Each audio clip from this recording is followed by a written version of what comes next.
Hello friends, இன்றைக்கி என்ன பார்க்க போகிறோன்னா கருணக்கிழங்கு வச்சு புளிக்குழம்பு இந்த மாதிரி செய்யுங்க. நிஜமாலுமே கருணக்கிழங்கே பிடிக்காதுன்றவங்க கூட விரும்பி சாப்பிடுவாங்க. வேறு லெவல் டேஸ்ட்டு செம்மையாக இருக்கும். ரொம்ப சிம்பிளாகவும் செய்யலாம். எப்படி செய்கிறதுன்னு பார்க்கலாம் வாங்க, வீடியோக்குள்ளே போகலாம். அதுக்கு நான் கருணக்கிழங்கு ஃபஸ்ட்டு எடுத்துருக்கேன். கருணக்கிழங்கு எடுத்துடுங்க. எடுத்துகிட்டு மேல் தோலெல்லாம் சீவி எடுத்துகிட்டு இந்த மாதிரி பீஸாக நீங்கள் கட் பண்ணி எடுத்து வச்சுக்கோங்க. இந்த மாதிரி கட் பண்ணி எடுத்து வச்சுட்டு ஒரு பேன் வச்சுக்கோங்க. பேனில் கருணக்கிழங்கு போட்டுடுங்க.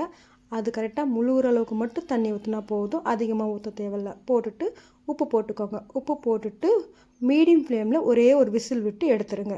அவ்வளோதான், வெந்துடுச்சு. இப்போ நம்ம இதை ஃபில்ட்ரு பண்ணி எடுத்துக்கலாம். வடிகட்டி கருணக்கிழங்கு மட்டும் தனியாக எடுத்து வச்சிடலாம்.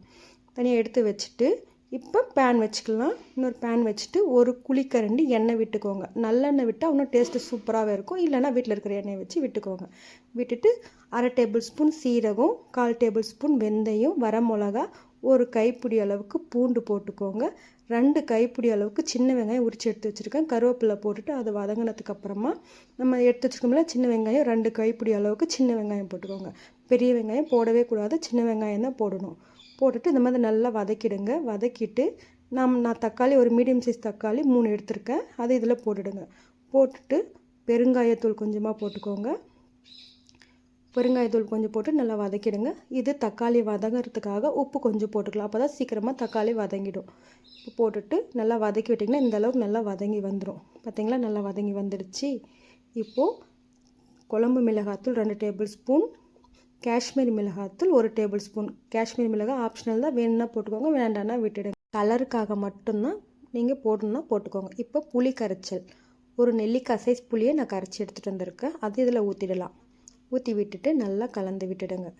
கலந்து விட்டுட்டு தண்ணி ஒரு 1/2 டம்ளர் தண்ணி ஊற்றிக்கோங்க. ஊற்றிட்டு நல்லா கொதி வரட்டும். நம்ம உப்பு பார்த்து போட்டுக்கோங்க, உங்களுக்கு எவ்வளோ தேவையோ அந்தளவுக்கு போட்டுட்டு கொதிக்க விடுங்க. நல்லா ஒரு கொதி வந்ததுக்கப்புறமா இப்போ நம்ம எடுத்து வச்சுருக்கோம் இல்லைங்களா கருணக்கிழங்கு, அதை இதில் போட்டுடுங்க. போட்டுவிட்டு அடுப்பு மீடியம் ஃப்ளேமில் வச்சுட்டு நல்லா கொதிக்க விடுங்க. ஓரளவு கொஞ்சம் எண்ணெய் நல்லா பிரிஞ்சு வர அளவுக்கு கொதிக்கட்டும். அடுப்பு ஹை ஃப்ளேமில் வச்சுன்னா ரொம்ப கெட்டியாயிடும். இந்த அளவுக்கு ஆனாலும் நல்லா கொதிக்க விடுங்க. இன்னொரு கொஞ்சம் நேரம் கொதிக்கட்டும். அப்போ தான் அந்த கருணக்கிழங்கு இந்த குழம்பு டேஸ்ட்டு நல்லா ஊறி சூப்பராக வரும். அந்த புளியோட டேஸ்ட்டும் கருணக்கிழங்கு டேஸ்ட்டும் வேறு லெவலில் இருக்கும். இப்போ 2 பச்சை மிளகா அதில் போட்டுக்கலாம்.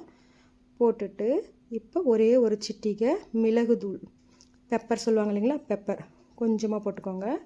போட்டுட்டு அதை கலந்து விட்டுடுங்க. நம்ம புளி போட்டிருக்கிறதுனால நீங்கள் காரம் போட்டாலும் அது அவ்வளோதான் தெரியாது, டேஸ்ட்டாக தான் இருக்கும்.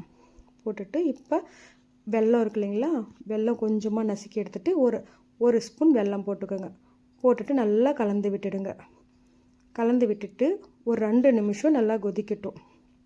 2 நிமிஷம் கொதிச்சதுக்கப்புறமா இறக்கி பாருங்கள். செம்ம டேஸ்டியான கருணக்கிழங்கு புளிக்குழம்பு ரெடி ஆகிடுச்சு. அவ்வளோதான், பார்த்திங்களா. இப்போ நம்ம வடகம் போட்டு தாளித்து அதில் ஊற்றிடலாம். ஊற்றிட்டு அவ்வளோதான், ரொம்ப சிம்பிள். டேஸ்ட்டு வேறு லெவலில் இருக்கும். சாதத்துக்கெல்லாம் வச்சு சுட சுட சாதத்தை கூட வச்சு சாப்பிட்டோன்னா அவ்வளோ சூப்பராக இருக்கும். பார்த்திங்களா, ரெடி ஆகிடுச்சு. வேணா ஒன் டைம் செஞ்சு பார்த்துட்டு எப்படி இருந்தது கமெண்ட் பாக்ஸில் சொல்லுங்கள். வீடியோ பிடிச்சிருந்தா லைக் பண்ணுங்கள், ஷேர் பண்ணுங்கள், சப்ஸ்கிரைப் பண்ண மறக்காதீங்க. ஃபஸ்ட்டு வீடியோ பார்க்குறவங்க இருந்தால் ப்ளீஸ் சப்ஸ்கிரைப் பண்ணுங்கள். அடுத்த வீடியோவில் பார்க்கலாம். பாய்.